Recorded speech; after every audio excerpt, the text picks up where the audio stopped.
the Go Berserk with Email podcast with Navy nuclear engineer turned email software developer, Troy Broussard.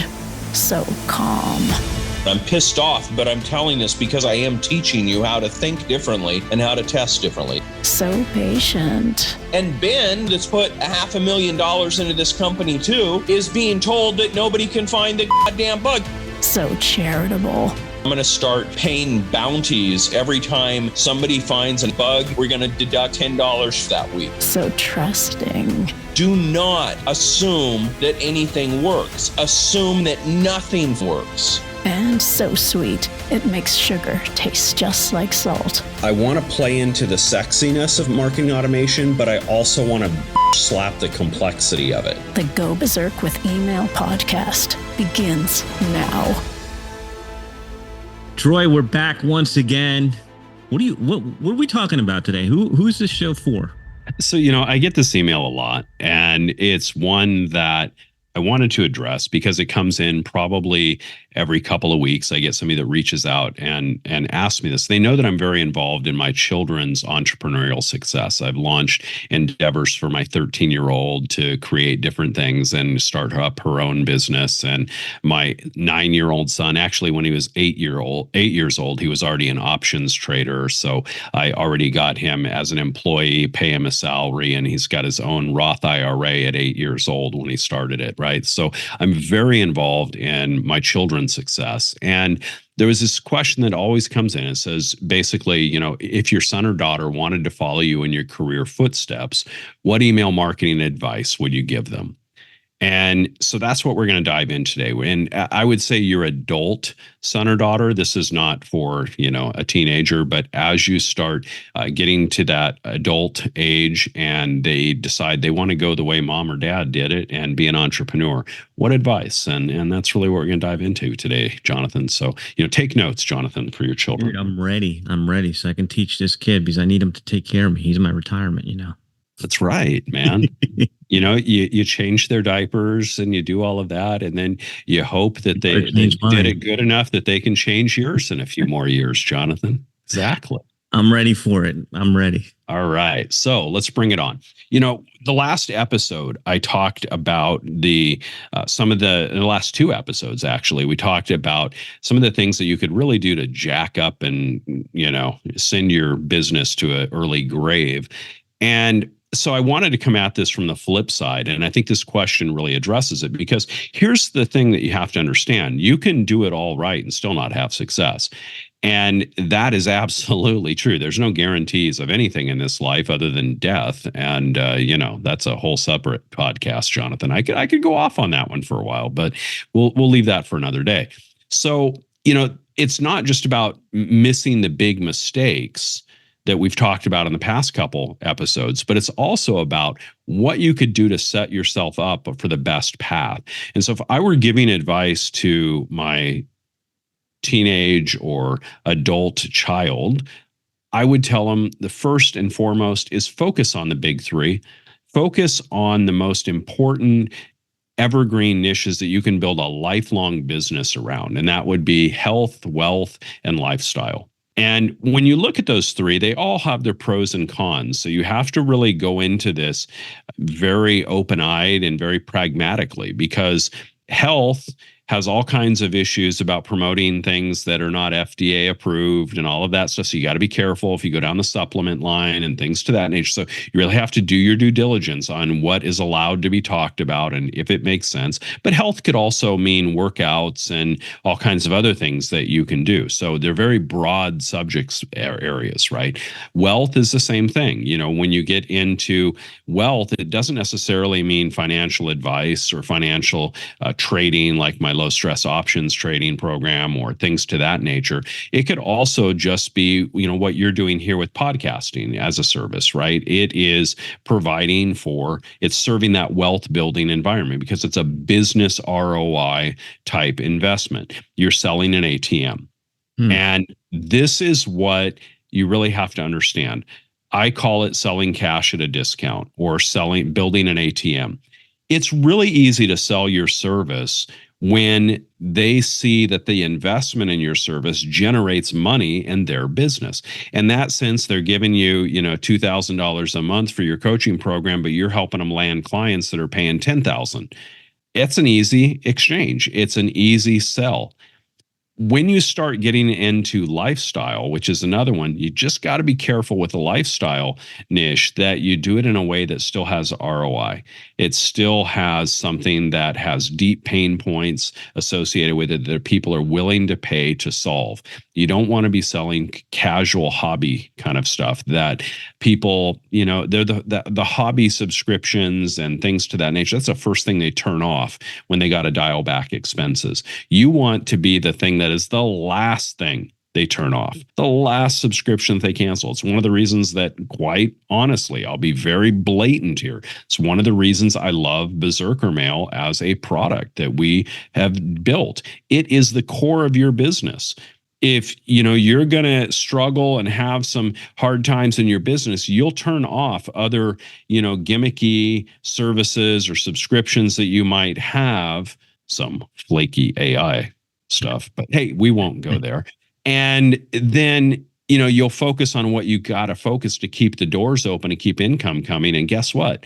Email is probably the last thing you're ever going to cancel. So I practice what I preach here, and I can be honest and direct in my advice because I do really do it myself. And that's why I love Berserker Mail, is because it is the core of your business. And when people come in and they see how elegant the platform is and how fast and responsive and how good our customer support is and all of those things, they realize that they're not going to cancel email. And we know that we've got a lifetime customer and somebody that's going to refer us a bunch of other customers as well. So understanding that top three and focusing on those, I think, is the most important because it makes everything easier, right? It just makes everything easier. Now, the next thing you have to do within that, though, is you've really got to niche it down, okay? So you can't write generically about wealth building, right? Your podcasting service is about adding income into their business, but it's a very specific sub-niche of wealth.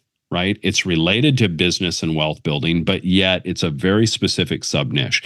And I think that's the type of approach, Jonathan, that people make as a mistake. They go too generic and they don't really go tight within a niche that has a strong why and a strong ROI. A podcasting service has a strong why to get more branding out there, to get more awareness to your products and service. And it has a strong ROI. If you do it right, unless you're boring as a dead toad, then, you're going to draw some people in. Right. Yeah, and boring people do it too. Boring people do it too. Oh, no, don't tell me that. Depends on your niche, right? It depends on your niche. But I want to point something out. Selling to accountants. Oh, shoot. I don't know if you guys out there are picking up on Troy's little persuasion techniques, but right, he's tying Berserker Mail into your wealth, right? Last thing you're going to turn off. That's the thing that makes you money. It's built in. It's built. Absolutely. And look how seamless it was. Absolutely. I practice what I preach, baby. But you know what? The best way to sell is in a way that is a win for everybody. Me selling Berserker Mail, it's a win for me. Of course, it puts some money in our pockets, right? But it's a win for our customers. But more importantly, everybody talks about win-win relationships. That's wrong. Flush that concept out of your head. It needs to be a win-win-win relationship. Berserker Mail is a win-win-win because it's a win for us, it's a win for our customers, and it's a win for their clients who are now going to reap the benefit of a platform that made it so much easier for the person that they look up to communicate with them, that their relationship is going to go deeper and they're going to apply what they learn and have success in their life. So I always look for a three-dimensional win, not just a win-win. I look for a win-win-win on all three levels, right? And when you do that, you have another aspect. See, there you go, Jonathan. I just gave you a damn bonus. We just added another one to the list of how to be ultra successful and give your children great advice. Focus on win-win-win. There you go. Bonus one. 3D wins. I like it. All right. Now, the next thing that we want to talk about, so we started out with that top three kind of selection, then we niched it down. This is so critical. It's got to be something that you're passionate about. It's got to be something you're passionate about. Ben makes fun of me. He just has so much fun laughing. He's like, dude, I want to be a fly on the wall. Will you just record this stuff? Because I go to the bank and my banker's buying my options trading program. I had people over for a barbecue yesterday, friends of mine, and sold 2 people into my options trading program. Like, I meet somebody and within a matter of minutes, they're buying my, why? Because I'm friggin' passionate about it. It just oozes out of me because I love it. I've never found a program that makes people take control of their own finances, gives them the power to do it in a couple of hours a week. They don't have to become masters of the universe in trading. They don't have to understand what a double blind strangle is or any kind of nonsense that all these, gurus like to tout. That I just made that one up, but they have some really goofy stuff in options, and they make it really complex so that people can pound their chest about how smart they are instead of just focusing on helping people, right? So I get passionate about it.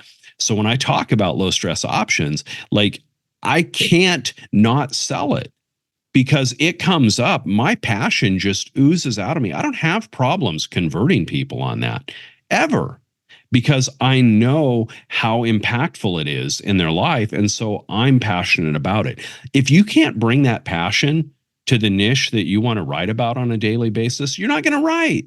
You're not going to send a daily email. You're going to come up with excuses. Oh, you're tired. Oh, your head hurts.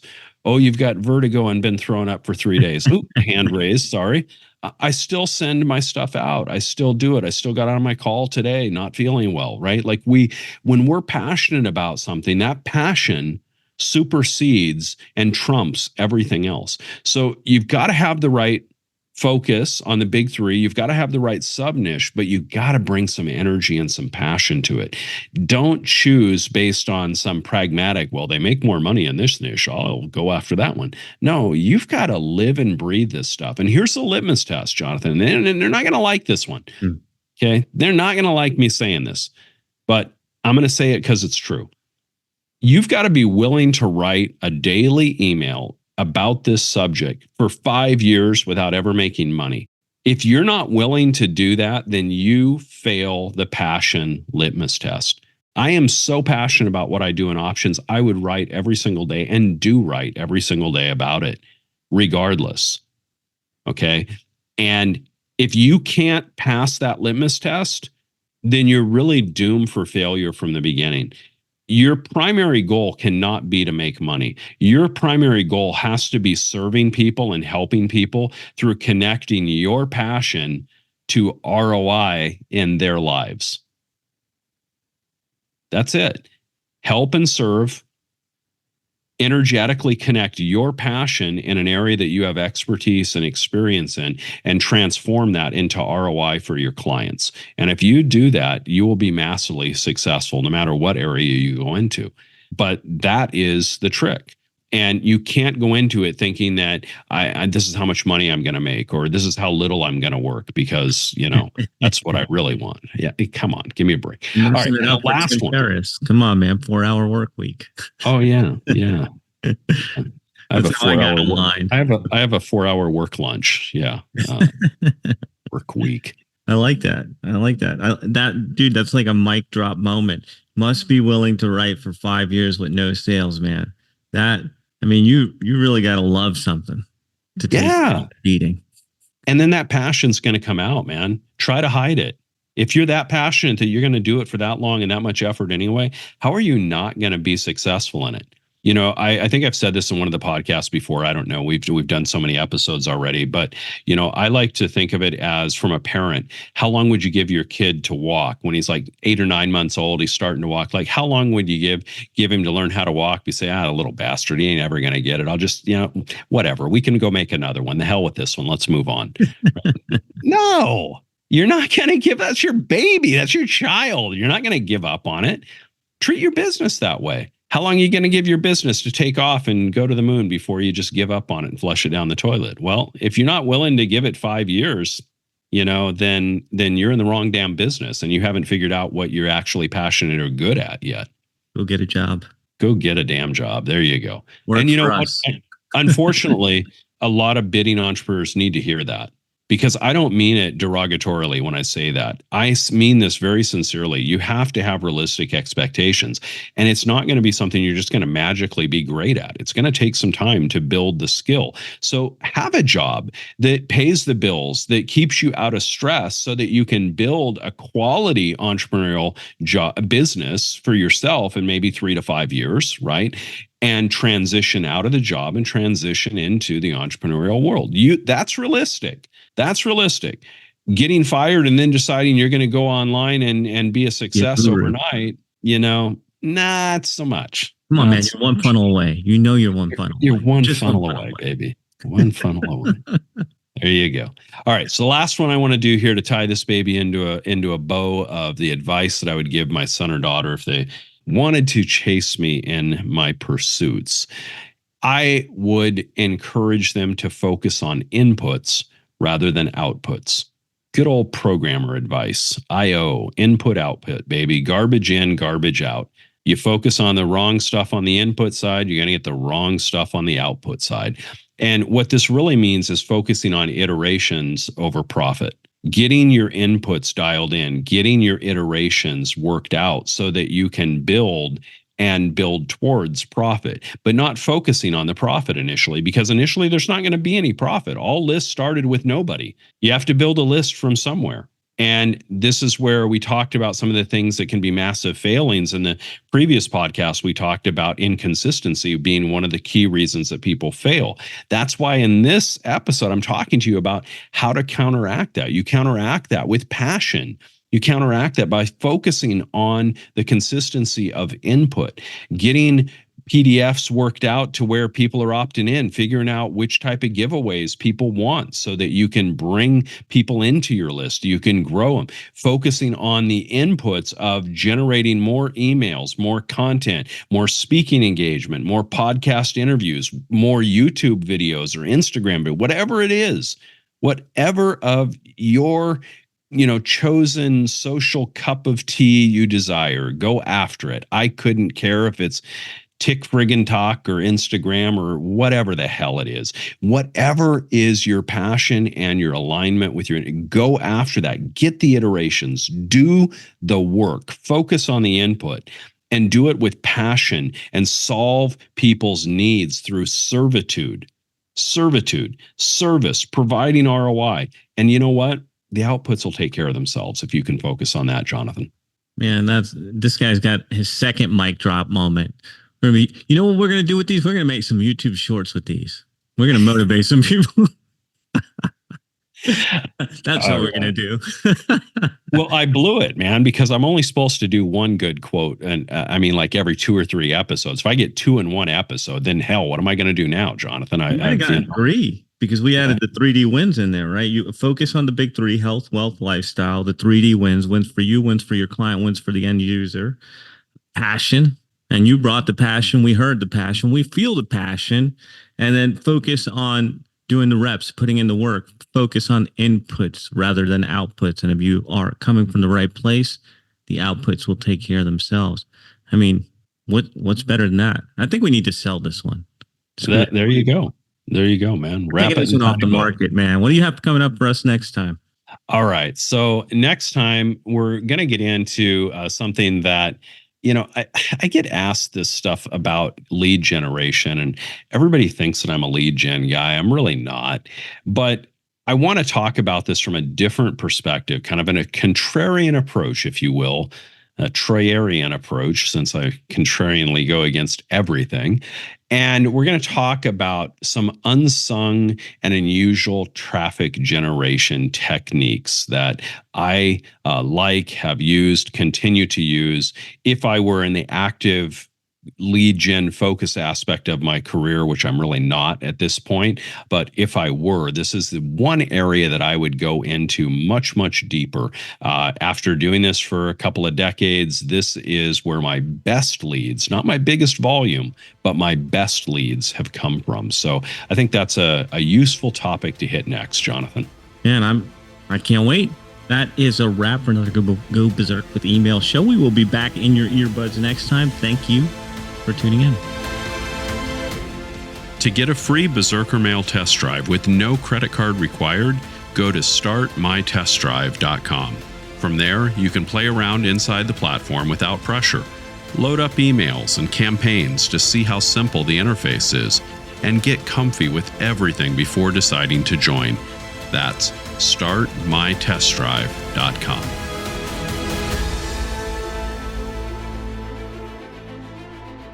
This is thepodcastfactory.com.